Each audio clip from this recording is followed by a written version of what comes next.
Hello everyone, स्वागत है आप सभी लोगों का एक बार फिर से आपके अपने यूट्यूब चैनल टेक सीख प्रो में। जैसा कि हमने अपने पिछले वीडियो में डिस्कस किया था एनर्जी के बारे में कि एनर्जी क्या होती है, कितने प्रकार की होती है, कौन कौन सी एनर्जी होती है, काइनेटिक एनर्जी और पोटेंशियल एनर्जी को हमने बाय एग्जांपल्स के द्वारा समझा था। तो इस वीडियो में हम उससे कुछ आगे डिस्कस करने वाले हैं। अगर आपने वो वीडियो नहीं देखा है तो आई बटन में साथ ही साथ डिस्क्रिप्शन में प्लेलिस्ट का लिंक दिया गया है, आप वहां से जाकर पिछले वीडियोस को देख सकते हैं। चलिए स्टार्ट करते हैं इस वीडियो को। तो इसमें हम सबसे पहले स्टार्ट करने वाले हैं law of conservation of energy, means ऊर्जा संरक्षण का नियम। चाहे ऊर्जा संरक्षण के नियम की बात की जाए या फिर द्रव्यमान संरक्षण के नियम की बात की जाए, दोनों क्या है, एक ही तरीके से होते हैं। इनका स्टेटमेंट क्या है थोड़ा समझते हैं। तो स्टेटमेंट है energy can neither be created nor destroyed, मतलब ऊष्मा हो या फिर द्रव्यमान हो, ऊष्मा और द्रव्यमान को ना तो नष्ट किया जा सकता है और ना ही उसे उत्पन्न किया जा सकता है। फिर कर क्या सकते हैं, it can transferred from one form to another form, means इसे हम एक रूप से दूसरे रूप में केवल परिवर्तित कर सकते हैं। इसे हम ना तो उत्पन्न कर सकते और ना ही नष्ट कर सकते हैं। बट कंडीशन क्या होती है, but the total energy remains same. लेकिन जब हम परिवर्तित करते हैं तो जो हमारी कुल ऊष्मा का मात्रा होती है, द्रव्यमान की मात्रा होती है, वो क्या होती है, निश्चित रहती है, स्थिर रहती है, उसमें कोई परिवर्तन नहीं होता है। तो कहने का मतलब क्या है, चाहे द्रव्यमान हो या ऊष्मा हो, उसको ना तो उत्पन्न कर सकते हैं और ना ही नष्ट कर सकते हैं, केवल उसे एक रूप से दूसरे रूप में परिवर्तित किया जा सकता है। और इस परिवर्तन के दौरान क्या होता है, ऊष्मा का या द्रव्यमान का जो मान है वो नियत होता है। ठीक, इसे किसने दिया था, किसके द्वारा ये सिद्धांत दिया गया था, तो ये सिद्धांत अल्बर्ट आइंस्टीन जी के द्वारा दिया गया था। जब उन्होंने इस सिद्धांत का प्रतिपादन किया तो उन्होंने हमें बताया कि E = mc²। ठीक है, यदि किसी वस्तु में संचित हमें एनर्जी की मात्रा निकालनी है, द्रव्यमान एनर्जी निकालना है कि किसी वस्तु में उसके द्रव्यमान के कारण कितनी ऊर्जा निहित है, तो हम निकालते हैं E = mc² के द्वारा। जहाँ E क्या है, उस वस्तु में उसके द्रव्यमान के कारण निहित ऊर्जा है, m क्या है, उस पदार्थ का द्रव्यमान है, और C क्या है, प्रकाश की चाल है। आपको पता है प्रकाश की चाल कितनी होती है, 3 × 10⁸ मीटर/सेकेंड। तो इस वैल्यू के द्वारा हम किसी भी वस्तु में स्थित निश्चित पदार्थ में निश्चित उसकी एनर्जी को हम कैलकुलेट कर सकते हैं। ठीक, तो ये था law of conservation of energy. इसके बाद हम चलते हैं ट्रांसफॉर्मेशन ऑफ एनर्जी की तरफ, मीन्स जो एनर्जी का कन्वर्जन होता है, किसके द्वारा किस रूप में परिवर्तित की जाती है, उसको समझते हैं। तो इसके लिए सबसे पहला है फ्यूल सेल या फिर battery cell. Fuel cell Hindi में कहते हैं ईंधन सेल, इसी को कहा जाता है, या फिर इसी को विद्युत सेल भी कह सकते हैं, या इसी को बैटरी कहा जाता है। तो बैटरी या फिर विद्युत सेल का काम क्या होता है, तो इसमें कुछ केमिकल्स भरे होते हैं, जैसे H2SO4 हो गया बैटरी, इसमें अम्ल तेजाब भरा होता है। तो किसके रूप में होता है, केमिकल एनर्जी के रूप में होता है। तो बैटरी क्या करती है, केमिकल एनर्जी को इलेक्ट्रिकल एनर्जी में कन्वर्ट करती है। ठीक, हम बैटरी से क्या करते हैं, इलेक्ट्रिक एनर्जी प्राप्त करते हैं। फॉर्म में उसमें किसमें स्टोर होती है एनर्जी, तो होती है अम्ल के रूप में, H2SO4 वगैरह के रूप में उसमें स्थित होती है। तो बैटरी का काम होता है केमिकल एनर्जी को कन्वर्ट करना, किसमें, इलेक्ट्रिकल एनर्जी में, विद्युत ऊर्जा में। नेक्स्ट आता है फोटो सेल, कि फोटो सेल का कार्य क्या होता है। तो पिछले वीडियोस में भी कई बच्चों ने कमेंट करके पूछा था, हमने उसमें डिस्कस किया था फोटोवोल्टेइक सेल के बारे में, कि फोटोवोल्टेइक सेल सही से समझ नहीं आया तो उसको समझ लेते हैं। बेसिकली होता क्या है, हमारी जो एनर्जी होती है 2 टाइप्स की होती है। एक होती है रिन्यूएबल एनर्जी, एक होती है नॉन रिन्यूएबल। रिन्यूएबल एनर्जी मतलब ये कह सकते हैं कभी ख़त्म ना होने वाली अच्छा स्रोत होती है ऊर्जा का, और नॉन रिन्यूएबल एनर्जी मतलब एक बार उपयोग करने के बाद वो धीरे धीरे ख़त्म होती रहती है। तो रिन्यूएबल की बात की जाए, जैसे वाटर हो गया और सोलर हो गया, मतलब जो सूर्य के द्वारा ऊर्जा प्राप्त होती, सोलर हो गया, वाटर हो गया, विंड हो गया। तो ये सभी क्या है, ऊष्मा के कभी ना ख़त्म होने वाले स्रोत हैं। इसके साथ साथ दूसरा देखा जाए नॉन रिन्यूएबल, तो नॉन रिन्यूएबल में आता है कोयला हो गया, इसके साथ जितने भी फ्यूल्स आते हैं, ऑयल्स जैसे डीजल, पेट्रोल और साथ ही साथ जो यूरेनियम वगैरह पदार्थ हैं, तो ये सभी कैसे हैं, ये नॉन रिन्यूएबल हैं। इनकी मात्रा निश्चित है, जितने ज़्यादा हम उपयोग करते जाते हैं उतनी इनकी मात्रा क्या होती है, घटती जाती है। ठीक, तो सोलर सेल का उपयोग क्या किया जाता था, सोलर का जो सोलर था, सोलर एनर्जी को किस में कन्वर्ट करता था, इलेक्ट्रिक एनर्जी में। तो सोलर एनर्जी को इलेक्ट्रिक एनर्जी में कन्वर्ट करने के लिए बेसिकली प्रयोग किया जाता था किसका, तो हम प्रयोग करते थे फोटोवोल्टाइक सेल का प्रयोग किया जाता था। फोटोवोल्टाइक सेल कहा जाए या उसी को कहा जाता है सोलर प्लेट। जैसा कि आप देखते हैं जहाँ भी सोलर प्लांट वगैरह होते हैं, बड़े बड़े पैनल लगे होते हैं, सोलर प्लेट लगी होती है, तो उसी को हम फोटोवोल्टाइक सेल के नाम से जानते हैं। अब एग्जाम में पूछा जाता है कि जो फोटोवोल्टाइक सेल होती है, सोलर प्लेट होती है, इसको बनाने में किसका प्रयोग किया जाता है, तो बेसिकली अर्धचालक के बने होते हैं, सेमी कंडक्टर मटेरियल्स के बनाए जाते हैं। और इसमें भी बेसिकली प्रयोग किया जाता है जर्मेनियम का, जर्मेनियम हो गया, सिलिकॉन हो गया, और जो आजकल आधुनिक समय में ज़्यादा से ज़्यादा प्लेटें बनाई जाती हैं वो बनाई जाती हैं टैलिनियम की, किसकी, टैलिनियम की बनाई जाती हैं। ठीक, तो जो आधुनिक प्लेटें हैं किसकी बनाई जाती हैं, टैलिनियम अर्धचालक की बनाई जाती हैं। और इसमें हम जर्मेनियम का भी प्रयोग कर सकते हैं, सिलिकॉन का भी प्रयोग कर सकते हैं। सिलिकॉन का आपको पता होगा और कहाँ प्रयोग किया जाता है, तो जितनी आईसी चिप बनी होती है, कंप्यूटर में लगाई जाती है, इंटीग्रेटेड सर्किट चिप, वो सब किसकी बनी होती है, सिलिकॉन की ही बनी होती है। और दूसरे अगर सेमीकंडक्टर की बात की जाए, एक ऑप्शन में दिया जाता है पोलोनियम। तो पोलोनियम का प्रयोग कहाँ करते हैं, तो जो हार्ट का पेस मेकर होता है उसको बनाने के लिए बेसिकली पोलोनियम का प्रयोग किया जाता है। तो ये आपके एग्जाम में ऑप्शन में दिया जा सकता है किसका प्रयोग किया जाता है फोटोवोल्टाइक सेल बनाने के लिए, तो ज़्यादा से ज़्यादा प्रयोग किया जाता है टैलेनियम का। अगर ये ऑप्शन में नहीं है तो जर्मेनियम या सिलिकॉन की तरफ भी जा सकते हैं। और सिलिकॉन का प्रयोग कहाँ किया जाता है, आईसी चिप बनाने के लिए भी किया जाता है। नेक्स्ट इसमें एक और कंसेप्ट आता है सोलर कुकर का, कि सोलर कुकर किस प्रकार कार्य करता है। तो सोलर कुकर की बात की जाए तो ये क्या करता है, जो सूर्य की ऊर्जा होती है, मीन्स सोलर एनर्जी को ये ले करके और इसको ये कन्वर्ट करता है हीट एनर्जी में, मीन्स इसको ये ऊष्मा ऊर्जा में कन्वर्ट करता है। ये जितनी प्लेटें थी फोटोवोल्टाइक सेल थी, इनका काम क्या था, ये सोलर एनर्जी को इलेक्ट्रिकल एनर्जी में परिवर्तित कर रही थी। जो भी सूर्य के द्वारा एनर्जी थी उसको ये विद्युत ऊर्जा में कन्वर्ट कर रही थी। बट यहाँ सोलर कुकर का काम क्या होता है, तो सूर्य के द्वारा ऊष्मा ले करके उसको किस में परिवर्तित करता है, हीट एनर्जी, ऊष्मीय ऊर्जा में। बेसिकली होता क्या है, एक आपका कुछ इस प्रकार से कुकर होता है, इसके ऊपर एक मिरर लगा होता है, दर्पण लगा होता है, यहाँ कुछ पॉट्स होते हैं जिसमें क्या है, एनर्जी को एब्जॉर्ब करता है। सूर्य से जो भी किरणें आती हैं वो इस पर पड़ती हैं और इस पर पड़ने के बाद इस सबको ये क्या करता है, मिरर कह सकते हैं एकत्रित करता है। एकत्रित करने के बाद यहाँ ट्रांसफ़र करता है, जो भी हम यहाँ पर पॉट्स वगैरह होते हैं वो गर्म होते हैं और खाना हमारा पक जाता है। तो सोलर कुकर से कौन सा क्वेश्चन पूछा जाता है कि इसमें किस मिरर का प्रयोग किया जाता है, किस दर्पण का प्रयोग किया जाता है सोलर एनर्जी को हीट एनर्जी में कन्वर्ट करने के लिए। तो हम यहाँ देख रहे हैं यह क्या काम कर रहा है, सूर्य के द्वारा बहुत सारी किरणें आती हैं, उन सारी किरणों को एक जगह केंद्रित करने का, फोकस करने का काम करता है। तो इसके लिए हम किसका प्रयोग करते हैं, तो इसके लिए बेसिकली प्रयोग किया जाता है कन्वेक्स मिरर, जिसे हिंदी में कहते हैं उत्तल दर्पण का। किसका प्रयोग करते हैं, कन्वेक्स मिरर का। जब भी हमें प्रकाश की किरणों को एक जगह केंद्रित करना होता है तो हम प्रयोग करते हैं कन्वेक्स मिरर, उत्तल दर्पण का। और जब भी हमें क्या करना होता है, प्रकाश की किरणों को फैलाना होता है, जैसे रोड लाइट वगैरह पे आप देखते हैं जो भी लगे होते हैं वहाँ पर मिरर्स लैम्प, वो उसमें किस दर्पण का प्रयोग किया जाता है, तो वहाँ पर कॉनकेव मिरर का, अवतल दर्पण का प्रयोग किया जाता है, क्योंकि वहाँ में क्या करना होता है, लाइट को फैलाना होता है। तो ये था सोलर कुकर के बारे में। इधर नेक्स्ट देखते हैं हमारा किस पर हम चर्चा कर रहे थे, फोटो सेल के बारे में, कि फोटो सेल का कार्य क्या होता है। तो ऊपर हमने देखा ये सोलर एनर्जी को किस में कन्वर्ट करता है, इलेक्ट्रिकल एनर्जी में, मीन्स सौर ऊर्जा को कन्वर्ट करता है विद्युत ऊर्जा में।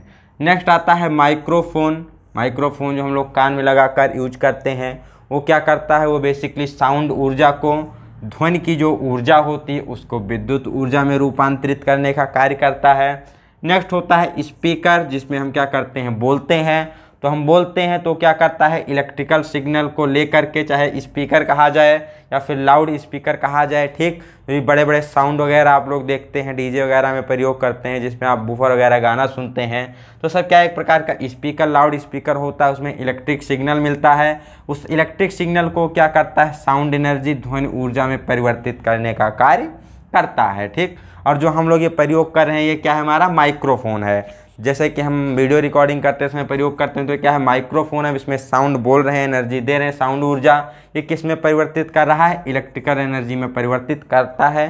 तो इसमें आपको भूलना नहीं है, माइक्रोफोन साउंड से इलेक्ट्रिकल और स्पीकर क्या करेगा, इलेक्ट्रिकल से साउंड एनर्जी में कन्वर्ट करेगा।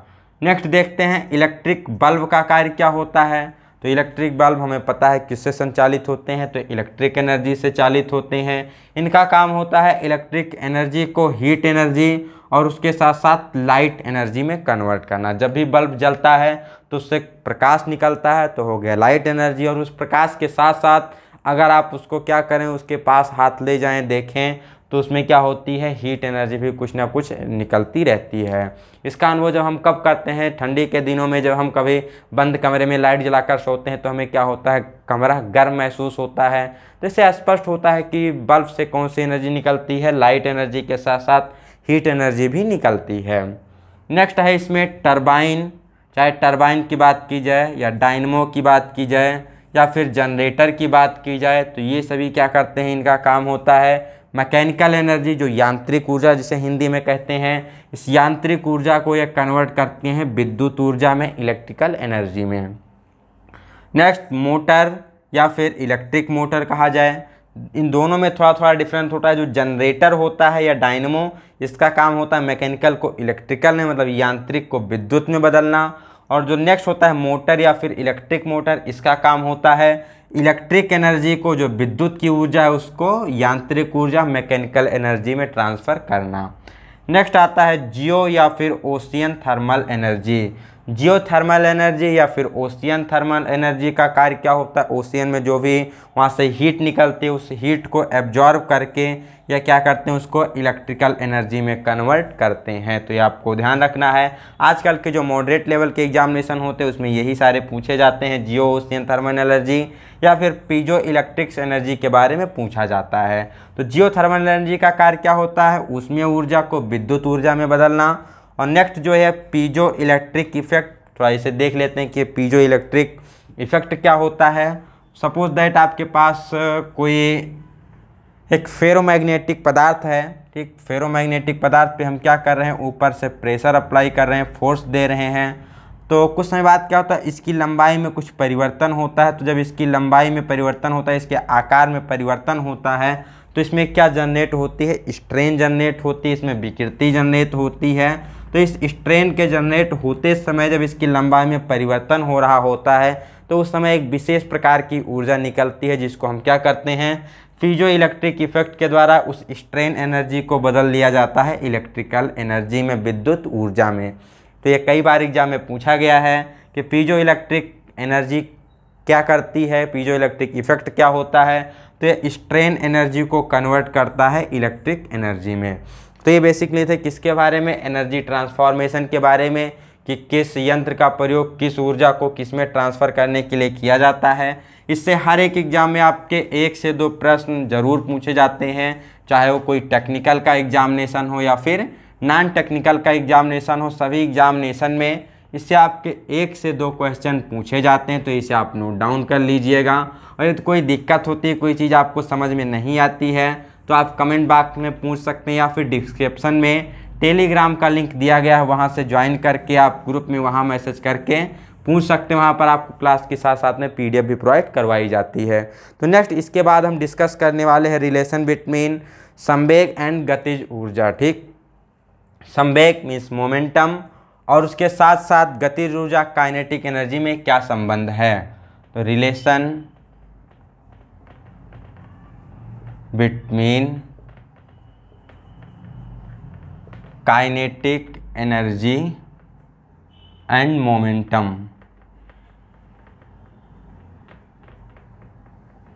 मोमेंटम को हिंदी में क्या कहते हैं, संवेग कहते हैं। संवेग और गतिज ऊर्जा में क्या संबंध है ये हम इसमें पढ़ने वाले हैं। तो जैसा कि हमने पढ़ा था पिछले वीडियो में कि काइनेटिक एनर्जी को किससे प्रदर्शित करते हैं, के से प्रदर्शित करते हैं। के बराबर क्या होता है 1/2 mv²। काइनेटिक एनर्जी क्या होती है, किसी भी वस्तु में उसकी गति के कारण, उसके मोशन के कारण जो एनर्जी जनरेट होती है उसे कहते हैं काइनेटिक एनर्जी। तो काइनेटिक एनर्जी बराबर क्या होता है 1/2 mv²। कोई m द्रव्यमान की वस्तु बी वेलोसिटी से गति कर रही तो उसकी ऊर्जा क्या होगी, ½ mv² होगी। मान लीजिए समीकरण फर्स्ट है। अब इसमें हमें क्या करना है, k बराबर ½ mv² हमें पता है, तो इसमें हम क्या करेंगे, p बराबर हमें पता है mv होता है, तो उस फॉर्म को लाने के लिए हम यम से गुणा कर देते हैं और यम से भाग कर देते हैं। तो यम से गुणा करेंगे तो ये हो जाएगा m² b² और यम से भाग करने पर यम हो जाएगा। इसको हम किस प्रकार से लिख सकते हैं, तो इसको हम लिख सकते हैं 1/2 mv² और बटा यम। अब हमें पता है, हमने ऊपर पढ़ रखा था कि p बराबर क्या होता है, mv होता है। ठीक, द्रव्यमान और वेग के गुणनफल को ही क्या कहते हैं, संवेग कहते हैं। तो जहाँ पर m × mv लिखा है, यहाँ पर हम क्या लिख सकते हैं, p लिख सकते हैं, तो p²/m। तो यहाँ से निकल के आता है कि काइनेटिक एनर्जी के बराबर p²/2m। इससे रिलेटेड आपके एग्जाम में न्यूमेरिकल्स भी पूछे जाते हैं और बहुविकल्पीय में फार्मूला भी पूछ लिया जाता है कि काइनेटिक एनर्जी और संवेग में संबंध किस समीकरण के द्वारा निरूपित किया जा रहा है। तो होता है के काइनेटिक एनर्जी बराबर p²/2m, जहाँ p क्या है, वस्तु का संवेग है, और m क्या है, उस वस्तु का द्रव्यमान है। अब इसके दो केसेस होते हैं, उन दोनों केसेस को भी हम लोग समझ लेते हैं। सबसे पहला क्या होता है, जब द्रव्यमान, संवेग और गतिज ऊर्जा पे प्रश्न किस प्रकार पूछे जाते हैं, तो पहली कंडीशन में वो क्या करते हैं, काइनेटिक एनर्जी को फिक्स कर देते हैं कि यदि आपकी काइनेटिक एनर्जी क्या है, फिक्स है, गतिज ऊर्जा स्थिर है, मतलब एक स्थिर है, उसमें परिवर्तन नहीं हो रहा है, तो फिर हल्के द्रव्यमान और भारी द्रव्यमान वाले के लिए उसकी जो संवेग है उस पर क्या परिवर्तन होता है, संवेग उसका कैसे रिलेट करता है। तो हमने ऊपर अभी समीकरण पढ़ा था, के बराबर क्या है, p²/2m। ठीक, यहाँ पर ये क्या मान रहे हैं, फिक्स क्या है, काइनेटिक एनर्जी हमारी दोनों के लिए वही है जब गतिज ऊर्जा को क्या किया जाए, स्थिर कर दिया जाए। तो यहाँ से हमें द्रव्यमान की तो कोई मतलब काइनेटिक एनर्जी क्या है हमारी, ये हमारी फिक्स है, इसमें कोई परिवर्तन नहीं हो रहा है। तो यहाँ से हमारा रिलेशनशिप क्या निकल के आता है, इसको हम अगर ड्राइव करें तो निकल के आता है p² = Ka × 2m। ठीक, और ये हमारी क्या है, फिक्स है, मतलब काइनेटिक एनर्जी में चेंज नहीं होना है। तो p² डायरेक्टली किसके प्रोपोर्शनल हो जाएगा, m के प्रोपोर्शनल हो जाएगा, चूँकि 2 भी क्या है, एक नंबर है, तो ये भी इसके साथ क्या हो जाएगा, कांस्टेंट हो जाएगा। ठीक, कांस्टेंट हो जाएगा। तो यहाँ से क्या है, p² डायरेक्टली प्रोपोर्शनल है किसके, यम के, सॉरी p किसके प्रोपोर्शनल है, यम के। तो इसका कहने का मतलब क्या है, यदि कोई हल्की वस्तु होगी तो उसका संवेग क्या होगा, कम होगा, और यदि वस्तु क्या है, भारी है, द्रव्यमान उसका अधिक है, तो उसका संवेग क्या होगा, अधिक होगा। जैसे मान लीजिए किसी का संवेग p है, ठीक है, p1 है, द्रव्यमान क्या है, m1 है, और उसकी काइनेटिक एनर्जी क्या है, ke है। ये क्या है, एक पहले पदार्थ का है, और किसी दूसरे पदार्थ के लिए उसका p2 है, संवेग द्रव्यमान क्या है, m2 है, और काइनेटिक एनर्जी क्या है, ke है।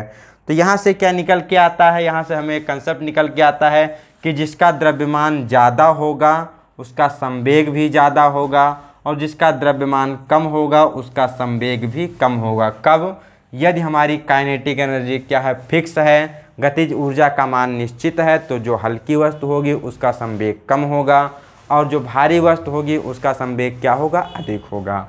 ये पहली कंडीशन थी। दूसरी कंडीशन में क्या होता है, दूसरे कंडीशन में हम संवेग को स्थिर मान लेते हैं, संवेग को फिक्स कर लेते हैं। तो इस सिचुएशन में क्या होगा, यहाँ पर जो हमारा p संवेग है ये क्या है, इसको हमने फिक्स मान लिया, कांस्टेंट मान लिया।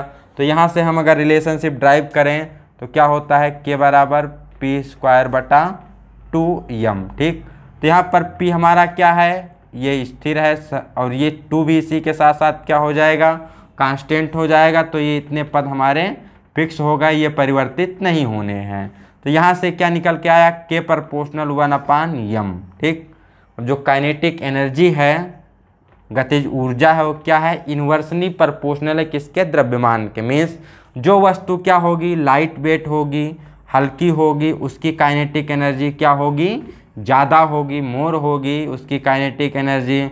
और जिसका द्रव्यमान क्या होगा, हैवी होगा, तब जो वस्तु काफ़ी भारी होगी उसकी काइनेटिक एनर्जी क्या होगी, लेस होगी, उसकी काइनेटिक एनर्जी कम होगी, उसका जो गतिज ऊर्जा होगा कम होगा। तो यहाँ से निकल के आता है कंसेप्ट कि यदि गतिज ऊर्जा क्या है, स्थिर है, तो जिसका द्रव्यमान कम है उसकी गतिज ऊर्जा कम होगी, और जिसका द्रव्यमान कम है उसका संवेग कम होगा, और जिसका द्रव्यमान अधिक है उसका संवेग अधिक होगा।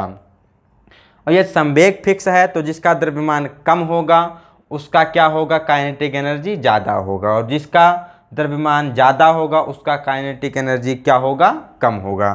तो ये चीज़ें आपको ध्यान रखनी है, ये एग्जाम में पूछ ली जाती हैं। तो हमें क्या करना है, इसी रिलेशनशिप से हम उसको ड्राइव कर लेते हैं कि किसमें क्या परिवर्तन होता है। अब इस पे आधारित कुछ एक दो प्रश्न देख लेते हैं कि किस प्रकार के क्वेश्चंस आपके एग्जाम में पूछे जाते हैं काइनेटिक एनर्जी और संवेग से रिलेटेड फार्मूले पर।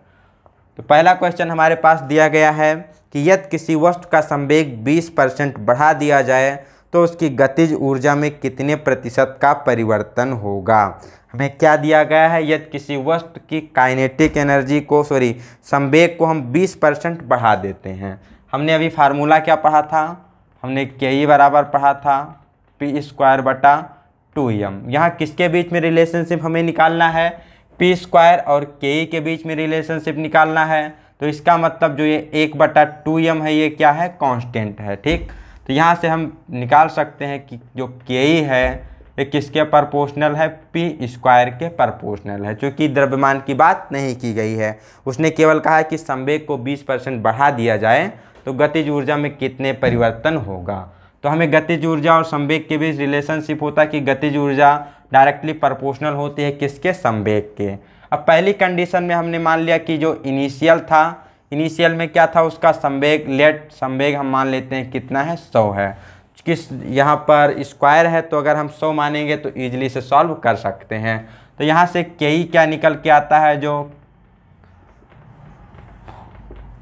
के की वैल्यू निकल के आती है एक हिसाब से जो हम निकालेंगे यहाँ से, के प्रोपोर्शनल टू हमारा है P²। ठीक, तो यहाँ से अगर हम इसको निकालते हैं, पहले हमने मान लिया कि P की वैल्यू कितनी है, 100 है, जो पहले था संवेग वो कितना था, 100 था। तो वहाँ से हमारी गतिज ऊर्जा कितनी हो जाएगी, पहले के लिए गतिज ऊर्जा का मान निकालेंगे तो P² है, P की वैल्यू हमने कितनी मानी, 100, तो 100 का स्क्वायर करेंगे तो इतना आ जाएगा। केस 2 मानते हैं, 2 में क्या है कि वो 20% इंक्रीज कर रहा है, 20% उसका क्या करें हम, बढ़ा दें संवेग, तो क्या परिवर्तन होता है काइनेटिक एनर्जी में। तो पहले संवेग कितना था, 100 था, अब अगर हम 20% बढ़ाते हैं तो ये कितना हो जाएगा, 120 हो जाएगा। तो इस स्थिति में गतिज ऊर्जा कितनी हो जाएगी, तो 120 का स्क्वायर आ जाएगा इस वाले रिलेशनशिप से। तो 12 का स्क्वायर कितना होता है, 144 होता है, आगे 2 जीरो लग जाएगा। तो परिवर्तन क्या हुआ, कितने परसेंट का इंक्रीजमेंट हुआ, percent increment in kinetic energy, कि उसकी गतिज ऊर्जा में कितने प्रतिशत का परिवर्तन हुआ। तो पहले कितना था हमारा, 10,000 था, अब कितना हो गया, 14,440 हो गया। तो बढ़ा कितना हमारा, 440 बढ़ा, ये किस में होगी, जूल में होगी, ये भी किस में होगी, जूल में होगी। तो हमारा परसेंटेज इंक्रीजमेंट कैसे निकालते हैं कि परिवर्तन कितना हुआ बटा इनिशियल कितना था इंटू 100। तो हमारे यहाँ परिवर्तन हुआ 4,400 का, पहले कितना था, ये था 10,000 इंटू कितना हमें परसेंट निकालना है तो 100 होगा। 0 से 0 कैंसिल हो जाएगा, इस 0 से ये 0, इस 0 से ये 0 कैंसिल हो जाएगा। तो जो काइनेटिक एनर्जी में क्या है, इंक्रीमेंट है, वो कितनी आ गई, 44% आ गई। ठीक, कितनी आ गई, 44% की इंक्रीमेंट इसमें आ गई। तो प्रश्न क्या था कि यदि किसी वस्तु का संवेग को 20% बढ़ा दिया जाए तो उसकी गतिज ऊर्जा में कितना परिवर्तन होगा। हमने क्या किया, मान लिया पहले संवेग कितना है, 100 है, पता है रिलेशनशिप K = P²/2m, इसकी बात नहीं की गई है तो इसको वैसे छोड़ देंगे। तो K डायरेक्टली प्रोपोर्शनल हो जाएगा P² के। तो हमने इनिशियल में माना 100, तो काइनेटिक एनर्जी कैलकुलेट की 10,000 जूल आ गई। जब 20% हमने बढ़ा दिया तो पहले 100 था, 120 हो गया, इसका स्क्वायर किए तो 14,400 आ गया। परसेंट इंक्रीजमेंट निकालने के लिए हमने क्या किया, इसमें से इसको माइनस किया तो 4,400 अपान इनिशियल इंटू 100, यहाँ से कैलकुलेट किए तो आ गया 44% कि अगर हम उसकी संवेग को 20% बढ़ा रहे हैं तो उसके गतिज ऊर्जा में कितना परिवर्तन हो जाएगा, तो उसके गतिज ऊर्जा में 44% की वृद्धि हो जाएगी। नेक्स्ट एग्जाम्पल देख लेते हैं जिसमें गतिज ऊर्जा की बात की गई हो और संवेग निकालना हो। दूसरा एग्जाम्पल, तो दूसरे क्वेश्चन में कहा गया है कि यदि किसी वस्तु की गतिज ऊर्जा 36% घटा दें तो उसके संवेग में कितना परिवर्तन होगा। मीन्स गतिज ऊर्जा को क्या कर रहे हैं, 36% घटा रहे हैं। इक्वेशन हमारा फिर से वही फॉलो होगा, क्या हमने पढ़ा था, K बराबर P²/2m। फिर से एक बार यहाँ द्रव्यमान की बात नहीं की गई है, मतलब जो 2m है ये क्या है, कांस्टेंट है। तब पहले वाले के लिए भी उतने हैं, दूसरे वाले के केस में भी उतने हैं कि द्रव्यमान वस्तु हमारी वही है। क्या कर रहे हैं हम, केवल संवेग में डिक्रीज कर रहे हैं, संवेग को घटा रहे हैं। तो यहाँ से इनका रिलेशनशिप क्या आता है, K प्रोपोर्शनल होता है P² के। अगर यहाँ से हम P की वैल्यू निकालें तो P बराबर हो जाएगा √KE हो जाएगा। ठीक, यहाँ से P की वैल्यू क्या आ जाएगी, √KE आ जाएगी। तो अब हम मान लेते हैं कि हमारा पहले क्या था और अब क्या है। तो फर्स्ट केस में पहले हम मान लेते हैं जो हमारी संवेग था, संवेग हमारा गतिज ऊर्जा जो थी वो कितनी थी, 100 थी। ठीक, गतिज ऊर्जा मान लिया हमने प्रारंभिक में कितना था, 100 जूल था। और दूसरे केस में क्या करना है, 36 हमें उसमें से घटाना है। तो नई हमारी कितनी हो जाएगी काइनेटिक एनर्जी, जो हम 100 में से 36 घटाएंगे तो हमारा आ जाएगा 64 जूल। ठीक, क्वेश्चन में यही बोल रहा है यदि गतिज ऊर्जा में क्या करना है, 36% का डिक्रीमेंट कर दिया जाता है तो उसके संवेग में कितना परिवर्तन होगा। तो पहले हमने मान लिया गतिज ऊर्जा कितनी थी, 100 जूल थी, और 36 घटाने के बाद कितनी हो जाएगी, 64 जूल हो जाएगी। तो संवेग कैलकुलेट करना है तो P प्रोपोर्शनल क्या है, √K × E। तो K की वैल्यू इनिशियल में कितनी है, 100 है। तो यहाँ से P की वैल्यू कितनी आ जाएगी, तो यहाँ से P की वैल्यू आ जाएगी 10, कि प्रारंभिक में उसका संवेग कितना था, 10 था। और अब देखना है इनिशियल मतलब जो फाइनल है वो कितना हो जाएगा। तो यहाँ पर अब कितनी है Ke की वैल्यू, तो यहाँ काइनेटिक एनर्जी हमारी 64 है, इसका रूट निकालेंगे तो कितना आ जाएगा, 8 आ जाएगा। पहले हमारा संवेग कितना था, 10 था, और अब संवेग कितना हो गया, 8 हो गया। तो डिक्रीमेंट कितना हुआ ये हमें निकालना है, परसेंटेज में निकालना है। तो percentage decrease in momentum means संवेग में कितना कमी हुआ।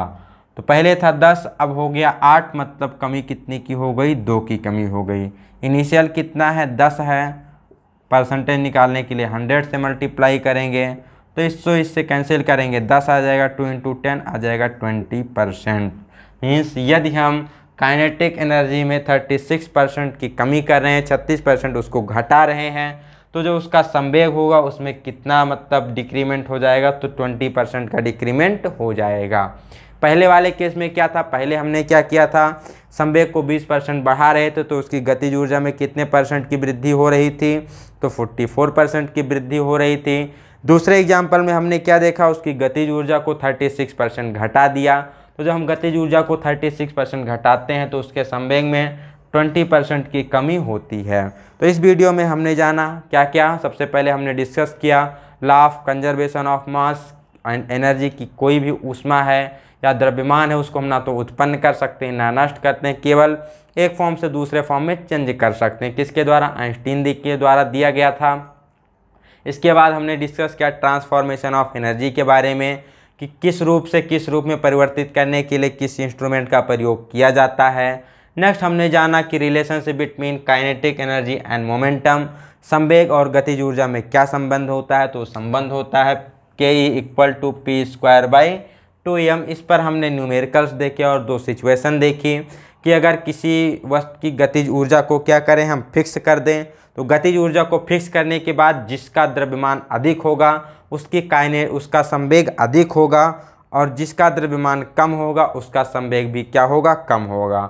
अगर हम संवेग को फिक्स कर देते हैं और गतिज ऊर्जा को देखते हैं तो हल्की वस्तु की गतिज ऊर्जा अधिक होगी और जो भारी वस्तु होगी उसकी गतिज ऊर्जा क्या होगी, कम होगी, चूँकि क्या है, मास इन्वर्सली प्रोपोर्शनल है काइनेटिक एनर्जी के, और काइनेटिक एनर्जी क्या है, डायरेक्टली प्रोपोर्शनल है मोमेंटम के। तो आशा करते हैं वीडियो आपको समझ में आया होगा। यदि कोई डाउट होता है तो आप कमेंट सेक्शन में या फिर टेलीग्राम ग्रुप को ज्वाइन करके वहाँ पूछ सकते हैं। अगर आप चैनल को पहली बार विजिट कर रहे हैं तो चैनल को लाइक, शेयर और सब्सक्राइब जरूर करें, जिससे कि आपको आने वाले अगले वीडियोज़ की नोटिफिकेशन मिल सके। तो मिलते हैं अगले वीडियो में नई जानकारी के साथ।